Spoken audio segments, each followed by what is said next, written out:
I was the only one he revealed when he would die, that he would not live more than 60 years in the world.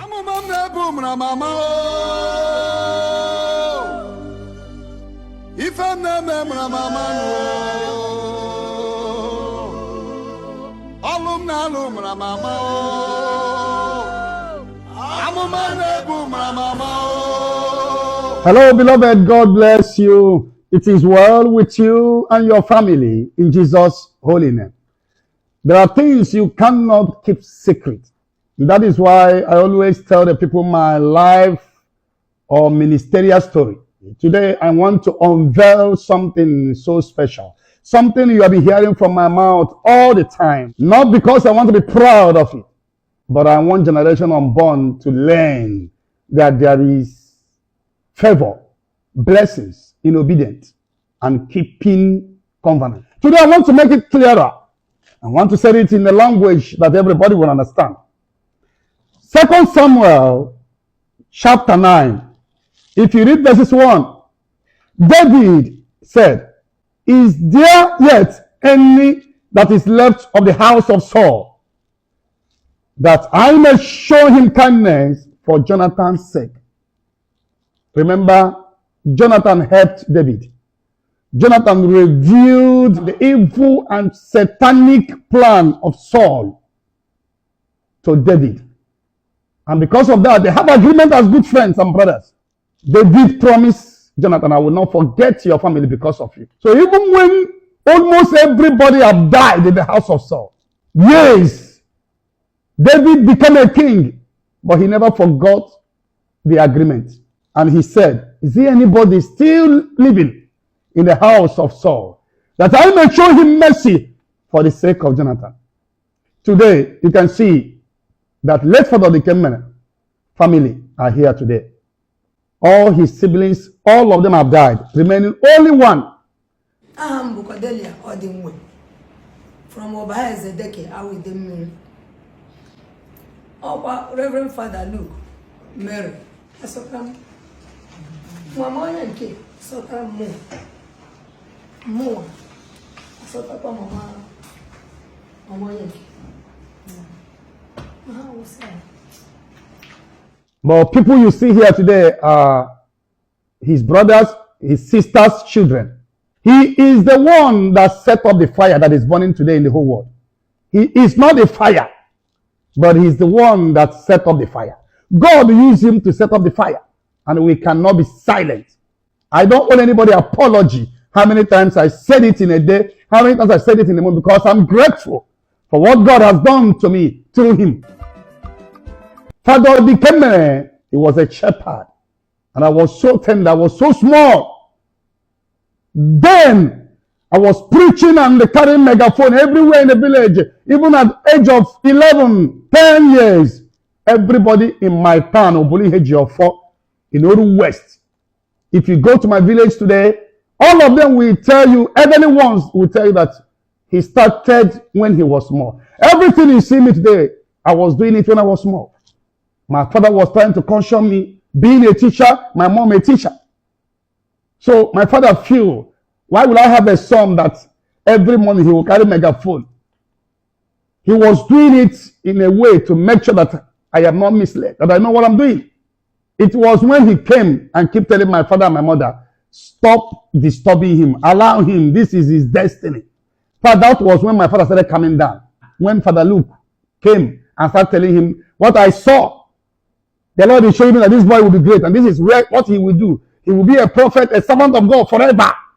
Stop flogging him. Stop forcing him to do what you want him to do. Allow him to do the one God wants him to do. So when Father Dikemene came was when my father started coming down. I saw half man, half spirit. But I learned a lot from him. The ability to fast, I learned it from him. He fasted a lot. I was with him. He doesn't eat. Father Luke can stay for 21 days, 30 days without eating food. He may drink water sometimes. So ability, the grace of fasting was one of the things I tapped from him. He's a man that likes to preach righteousness. He doesn't want to hear that you are having fornication. Maybe that is where I learned part of preaching of hammering on immorality. I don't know why. Late Bishop Oshaya was his bishop then. He keep having problem with him. And why? He speak without having boundary. You know, today, men of God, the priests today, they speak the truth diplomatically. But Father Odikemene does not shape his mouth. He called a spade a spade. He said it the way it is, and the church members does not like such person. So they keep reporting him to the diocese of Olu. Bishop keeps censuring him, keep calling him. I was very small when he asked me to make the 3 vow. I don't think I am more than 12 years. I don't think. He never forced me. He said to me, I see you. I see the world. I see the world looking for you. Please don't leave the Catholic Church. Don't leave the Catholic Church. And to be honest, if it's not that vow, maybe by now, there was a time I had a lot of pressure. I can't know what I would have done. But that vow made me to be courage that I'm not going anywhere. He didn't force me, but he encouraged me that it will guide me. It was not easy for me to stop it. Something beyond my control was pushing me. The fire, the prophetic fire was burning in me, even at that time of 8, 9, 10 years. It was when late Father Luke came to our parish, when he encountered me. Father Luke came and made it so clear. He called my father, my mother. This your son is not ordinary. God will use him mightily. The world will know about him. The world will hear about him. I was still tender. He became so close to me. In fact, I was the only one he revealed when he would die, that he would not live more than 60 years in the world. He died 2004. I was broken even though I was already aware that he's going to die. So that helped me a little because he told me his assignment is over. I was already aware. But when I heard the news, I was broken. I was on the road. When I was called that he's gone, in fact, I fainted on the road. I was shattered because he is Jesus I was seeing. You can't be with him and remain the same. Ask all the children of Father Odikemene. None of them, anywhere you see them, you will know. Because you can't be with him without struggling to be holy. He's a man that will force you, will advise you, will pray with you, will let you know that it's possible to live a good life. So you can't stay with Father Luke without being heavily conscious. He's buried in Olu Cathedral. So I visited once. I visited his grave. Some people saw me. I went there. When I saw the particular grave where they wrote Father Luke or the grave, I sat on the grave. I started crying. I could not even control my tears. It's important to have a mentor. It's important to have a mentor. Yes, Paul was calling Timothy my son. So it's good to have a mentor. Somebody that guides you. Someone who doesn't have anybody that can talk to you, can advise you. You will miss road one day. So it's good to have a mentor. Since he passed on, there are other people that have affected my life positively. Know that about it. There's a lot of them.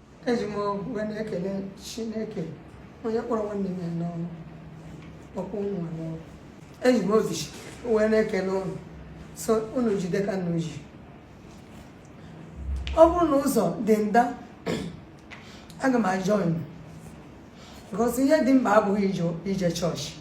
Ihe dị m onwe m mkpa bụ ka m dugbo ọsọ eluigwe gbata ya n'obodo. Ọ bụrụ na ụzọ dị nda. Na-ekelekwa nwanne m a bụ nwa m nwoke. Otu ụfọdụ ile ọ gbara ka anyị wee bụrụ na anyị bịara. Chineke nna ga-akwashie. Ka ọ na-anye ka Chukwu ga-enye ya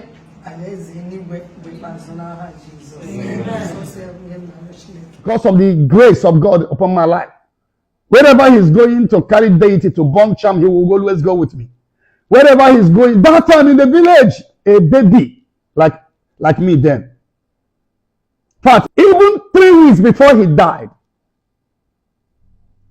he still called me. We spoke. He said, Ebuka, remember I told you I will go.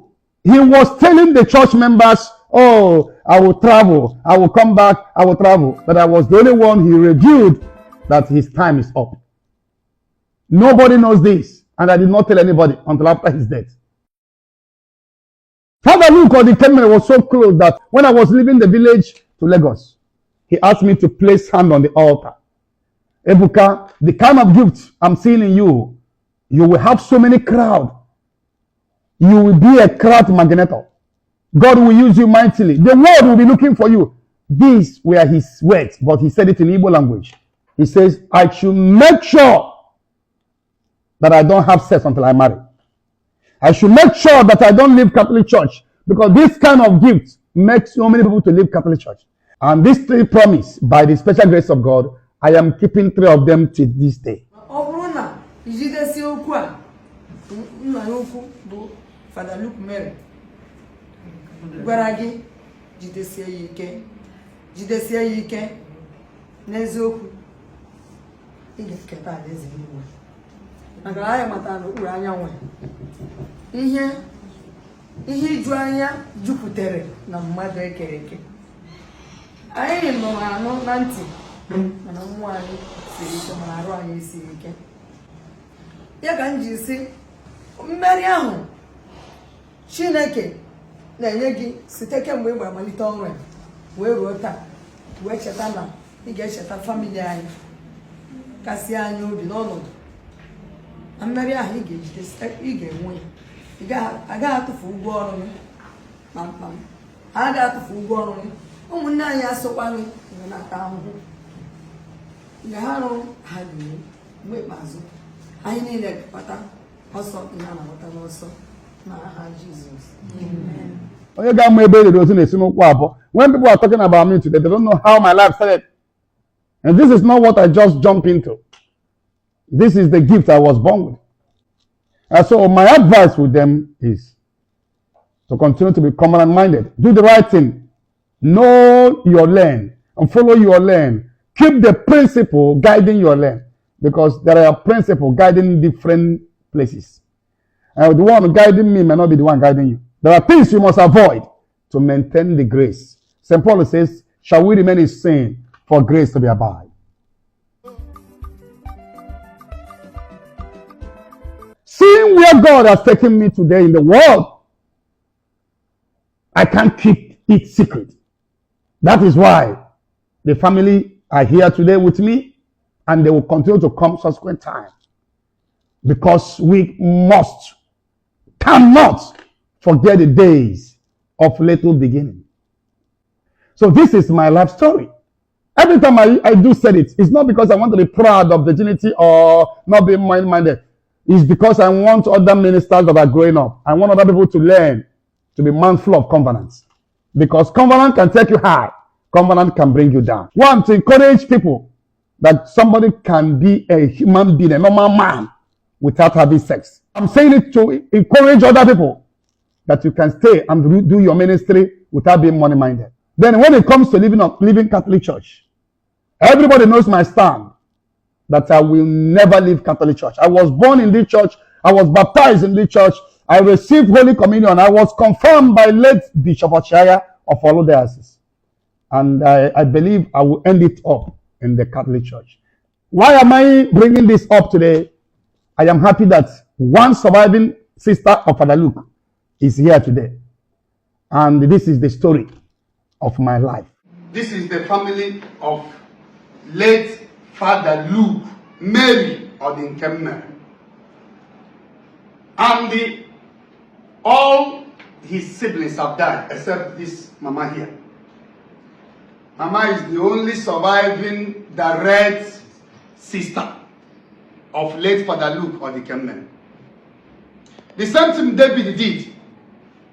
I said today, let me call the family. At least let me have dinner. We're going to eat and drink because they will be eating from the table of the king. And I cannot forget the fact that my history cannot be completed without mentioning late Father Luke Odinkemmer. There is nobody when it comes to a clergy, a man of God, a woman of God, a prophet, a prophetess, a priest that have contributed to my spiritual life, my growth, like late Father Luke or the Kemen. Even his family, he didn't tell them. Even the church members, he didn't tell them anything. He was telling them, I will travel that week, the month, I will travel for a very far place, we will see. So it is a thing of joy that somebody, a blood sister, is still alive today. Who is this sister here?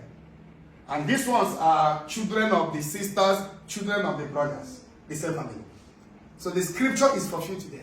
For a long time, we have been looking for a way to bring them because they are not in the same place. Some are in Lagos, some are in the village, some different places. And why is good? Mama is the only one remaining from direct sibling of Father Luke or the Kemen. So it's a thing of joy. When I see them today, the memory of Father Luke came into me like as of those days. And I'm happy to see them, to have them. I'm happy that we ate together. We drink together. Because my ministerial story cannot be complete without mentioning late Father Luke or the Kemen. In any way I know I can help them, I will continue to do that.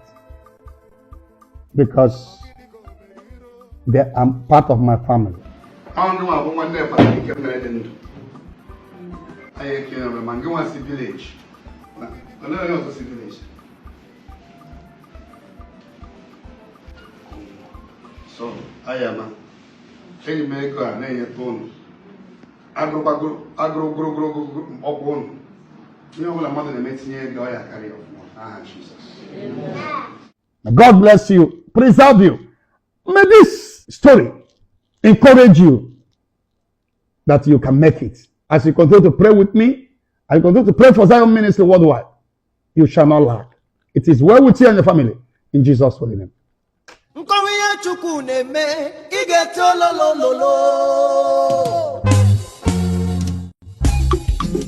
As I am moving now, your destiny will begin to move.